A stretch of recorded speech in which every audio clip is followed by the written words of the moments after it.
Assalamualaikum warahmatullahi wabarakatuh. Saya Siti Nur Azizah dengan nomor induk mahasiswa 12210183048 dari jurusan Tadris Bahasa Indonesia akan menjelaskan pembelajaran dengan materi teks berita. Mari kita simak pembelajaran teks berita berikut ini. Banjir besar yang melanda wilayah Provinsi Kalimantan Selatan masih terjadi hingga hari ini. Banjir melanda di sejumlah kabupaten kota di Kalimantan Selatan. Seorang warga ditemukan meninggal dunia setelah hilang selama 3 hari di tengah banjir yang 402 telah dinyatakan tenggelam atau isyarat subsum di perairan Laut Utara Bali pada Sabtu tanggal 24 April tahun 2021 sore. Setelah 3 jam pencarian, prosedur berganti menjadi submis yakni status kapal selam hilang.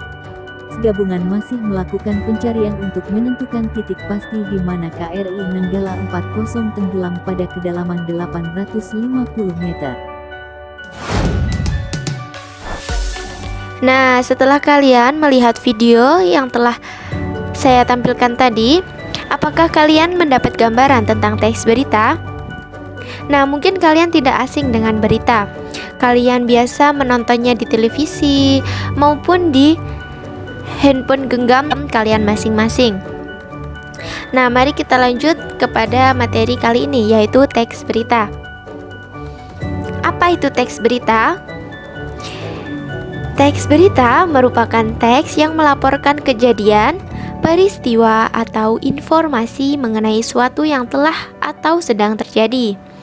Nah, penyampaian berita ini biasanya dilakukan secara lisan, seperti yang telah kalian lihat di televisi, dan secara tulis yang biasa kalian baca di media cetak.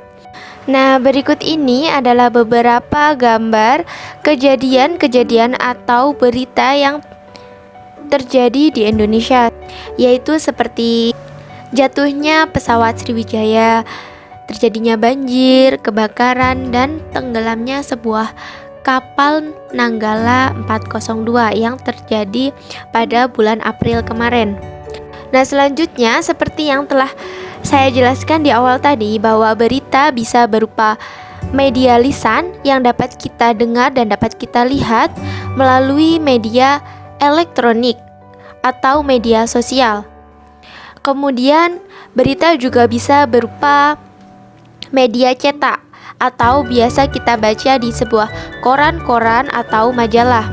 Selanjutnya, dalam sebuah berita terdapat unsur-unsur yang harus ada dalam sebuah berita tersebut. Unsur-unsur ini biasa disingkat dengan A, D, SIM, BA. Ya, A itu adalah apa, D itu di mana, K itu kapan, C itu siapa, M itu mengapa, dan BA itu adalah bagaimana. Seperti unsur apa biasanya berisi pernyataan yang dapat menjawab pertanyaan apa, dan di mana berisi deskripsi lengkap tentang tempat kejadian, dan kapan berisi tentang penyebutan waktu kejadian atau peristiwa. Dan siapa, unsur siapa di sini menjelaskan mengenai keterangan tentang orang-orang yang terlibat dalam peristiwa tersebut. Kemudian mengapa, ini berisi tentang alasan atau latar belakang terjadinya sebuah peristiwa. Kemudian bagaimana, berisi tentang proses terjadinya suatu peristiwa atau sesuatu hal yang mengakibatkan timbulnya peristiwa tersebut. Nah, suatu berita dikatakan baik jika memenuhi 6 unsur ini, yaitu unsur apa, di mana, kapan, siapa, mengapa, dan bagaimana peristiwa itu terjadi. Kemudian unsur-unsur dalam teks berita. Teks berita memiliki 3 unsur. Yang pertama adalah kepala berita. Kepala berita biasanya berisi penjelasan pembuka atau pengenalan terhadap sebuah peristiwa yang akan dilaporkan kepada masyarakat luas.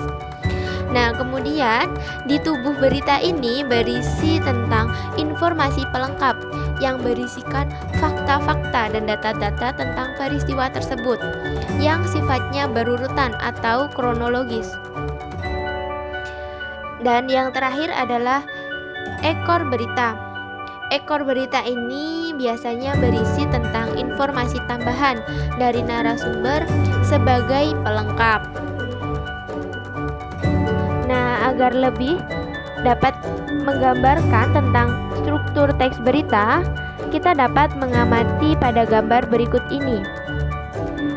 Teks berita biasanya berisi judul yang berada di atas, kemudian kepala dan di bawahnya tubuh, dan yang terakhir adalah ekor.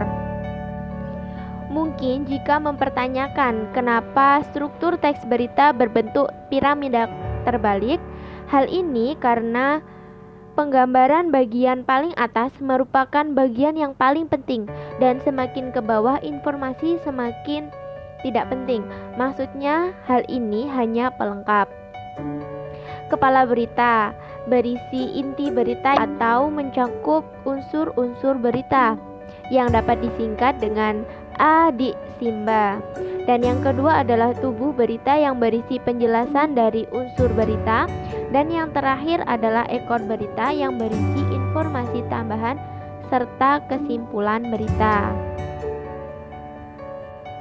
Nah, dalam sebuah teks berita yang harus diperhatikan lainnya adalah kaidah kebahasaan.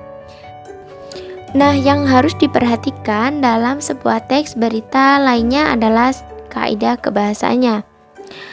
Dalam sebuah teks berita harus memperhatikan beberapa kaidah kebahasaan seperti penggunaan bahasa yang bersifat standar atau baku.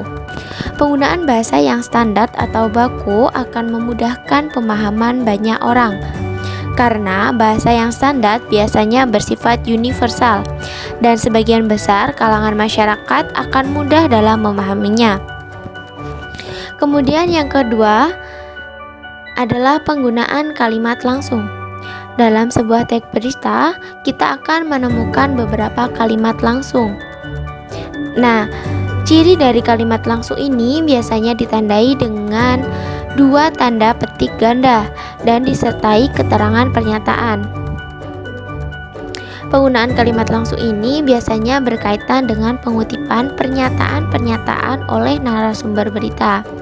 Nah, contohnya, pelaku sudah kami tetapkan sebagai tersangka. Saat ini kami terus mengembangkan kasusnya, ucap Sutomo. Nah, seperti itu contohnya. Kemudian yang ketiga adalah penggunaan kata kerja mental. Kata kerja mental ini adalah kata kerja yang menunjukkan respon atau sikap seseorang terhadap sebuah tindakan. Contohnya, merasa tertipu, para korban lantas melapor ke polisi. Nah, seperti itu. Selanjutnya yang keempat adalah penggunaan fungsi keterangan waktu dan tempat. Pada teks berita sudah pasti harus ada keterangan waktu dan tempat agar berita yang disampaikan dapat dimengerti dengan jelas. Contohnya, kata Kapolsek Wonosari Kompol Sutomo saat dihubungi Minggu tanggal 8 bulan 10 2017. Nah, seperti itu, terdapat keterangan waktu dan tempat. Selanjutnya yang terakhir adalah penggunaan konjungsi temporal. Contoh konjungsi temporal yang biasa digunakan dalam sebuah teks berita adalah kemudian, sejak, setelah, awalnya, dan akhirnya. Konjungsi ini biasanya digunakan pada struktur peristiwa yang menjelaskan berita secara kronologis atau berurutan waktu. Contoh dari penggunaan konjungsi temporal ini adalah pelaku datang ke sekolah, Kemudian langsung bilang ke kepala sekolah untuk menyosialisasikan kupon wisata dan kuliner. Itulah beberapa kaidah kebahasaan yang harus diperhatikan dalam sebuah teks berita. Nah, selanjutnya untuk lebih memahami tentang teks berita, mari kita melakukan sebuah permainan, yaitu menyampaikan informasi dalam bentuk berita. Semuanya siap? Mari kita mulai. Sekian video pembelajaran tentang materi teks berita. Semoga bermanfaat untuk kita semua. Terima kasih.